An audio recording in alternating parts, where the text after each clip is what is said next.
ಪ್ರಿಯರೇ, ಮಾನ್ಯ DVG ಅವರ ಮಂಕುತಿಮ್ಮನ ಕಗ್ಗದ ಹೊತ್ತಿಗೆಯಿಂದ ದಿನಕ್ಕೊಂದು ಕಗ್ಗದ ಸರಳ ತಾತ್ಪರ್ಯವೇ ಜ್ಞಾನವೇ ಬೆಳಕು ಕಗ್ಗ ಮಾಲಿಕೆಯನ್ನು ಆಲಿಸುತ್ತಿರುವ ತಮಗೆಲ್ಲರಿಗೂ ನಮಸ್ಕಾರಗಳು.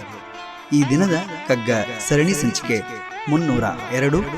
ನಾನು ನಿಮ್ಮೊಂದಿಗೆ ಕರುಣಾಕರ ಬೆಳಕೂರು. ಕಗ್ಗ ಗಾಯನಕ್ಕೆ ಧ್ವನಿಯಾಗಿದ್ದಾರೆ ವಿದ್ವಾನ್ ಸುರೇಶ್ ರಾವತ್ತೂರು. ಬನ್ನಿ ಕೇಳುಗರೆ, ಈ ದಿನದ ಕಗ್ಗ ಮಾಲಿಕೆಯಲ್ಲಿ ಮಾನ್ಯ DVG ಅವರ ಕಗ್ಗವನ್ನು ಕೇಳಿ ಬರೋಣ. ದನ ಸಿಂಗ ಹುಲಿ ಹಕ್ಕಿ ಹಾವು ಮೀನುಗಳಿಗೆಲ್ಲ ಇನಿಸುಣಿಸು ಬೆದೆ ಬೆದರು ಅಷ್ಟೇ ಜೀವಿತವು. ಮನುಜನೆಂತನಿತರಿಂ ತೃಪ್ತಿ ಪಡನ್ ಅವಂಗೆ ಕ್ಷಣ ಕ್ಷಣವು ಹೊಸ ಹಸಿವು ಮಂಕುತಿಮ್ಮ.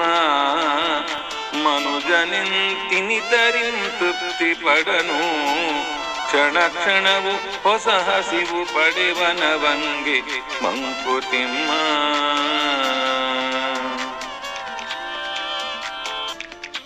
ಬಂಧುಗಳೇ, ಮಾನ್ಯ DVG ಅವರು ಈ ಪ್ರಕೃತಿಯಲ್ಲಿ ಭಗವಂತನಿಂದ ಸೃಷ್ಟಿಯಾಗಿರುವ ಮನುಷ್ಯನಿಗೂ ಮತ್ತು ಸಕಲ ಜೀವರಾಶಿಗಳ ನಡುವೆ ಇರುವ ವ್ಯತ್ಯಾಸವನ್ನು ಮಾರ್ಮಿಕವಾಗಿ ಈ ಕಗ್ಗದಲ್ಲಿ ಉಲ್ಲೇಖಿಸುತ್ತಾರೆ. ಈ ಭೂಮಿಯ ಮೇಲೆ ಪರಮಾತ್ಮನ ಇಚ್ಛೆಯಂತೆ ಸಹಸ್ರಾರು ಜೀವರಾಶಿಗಳು ಜನ್ಮ ತಳೆದಿದ್ದಾವೆ. ಪ್ರಾಣಿ ಪಕ್ಷಿಗಳ ಸಂಖ್ಯೆ ಅಗಣಿತ. ದನ, ಸಿಂಹ, ಹುಲಿ, ಹಕ್ಕಿ, ಹಾವು, ಚೇಳು, ಮೀನು ಹೀಗೆ ನೂರಾರು ಜಾತಿಯ ಜೀವರಾಶಿಗಳು ದಿನನಿತ್ಯ ಆಹಾರಕ್ಕಾಗಿ ಹುಡುಕಾಡಿ ತಿಂದು ಬದುಕುತ್ತವೆ. ಬದುಕುವಾಗ ನಾಳೆಯ ಚಿಂತೆ ಅವುಗಳಿಗಿಲ್ಲ. ಕಾರಣ, ಹುಟ್ಟಿಸಿರುವ ಭಗವಂತನು ಇದಕ್ಕೆ ಕಾರಣೀಕರ್ತನಾಗಿದ್ದಾನೆ. ಒಂದಲ್ಲ ಒಂದು ಕಡೆಯಿಂದ ಆಹಾರವನ್ನು ಸಿಗುವಂತೆ ಮಾಡುತ್ತಾನೆ. ಆಹಾರ ಸೇವನೆ, ಗಂಡು ಹೆಣ್ಣಿನ ಸಮಾಗಮ, ಸಂತಾನೋತ್ಪತ್ತಿ ಹೀಗೆ ಜೀವನ ಮುಂದೆ ಸಾಗುತ್ತದೆ. ಅಂತೆಯೇ ಮನುಷ್ಯನ ಜೀವನವು ಇವುಗಳಿಗಿಂತ ಭಿನ್ನವಲ್ಲ. ಆದರೆ ಮನುಷ್ಯನಿಗೆ ಈ ಜಗತ್ತಿನಲ್ಲಿ ನೂರಾರು ಆಸೆ ಆಮಿಷಗಳು ಸೆಳೆಯುತ್ತವೆ.